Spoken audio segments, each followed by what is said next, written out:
Malaking epekto ang pagkawala ni Jimmy Butler sa Golden State Warriors dahil sa kanyang injury.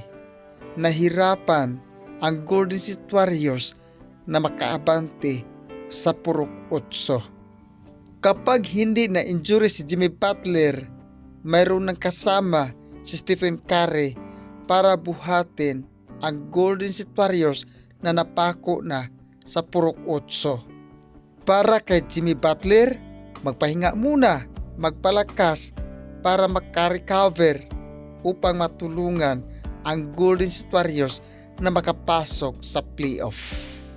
At sa lahat ng solid fans ng Golden State Warriors, hindi pa tayo tapos, nagsisimula pa dahil sa tulong ng ating Big 3 ang natira.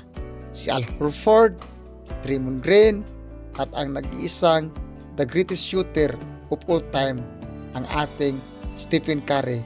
At sa lahat ng mga doubtful ng Warriors, hindi natin mahusgahan sila dahil ginawa na ni Stephen Curry ang kaniyang makakaya.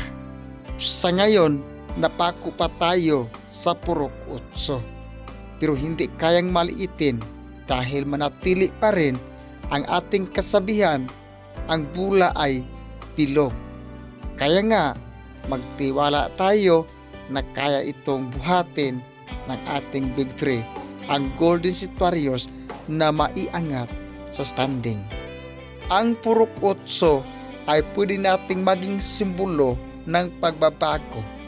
Kung balikan natin ang kwento ni Pagong, hindi umubra ang talino ni Matsing.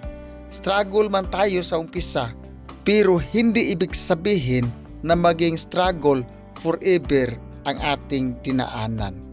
Kaya sa solid fans ng ating Warriors, magpahinga muna, magpalakas para sa playoff.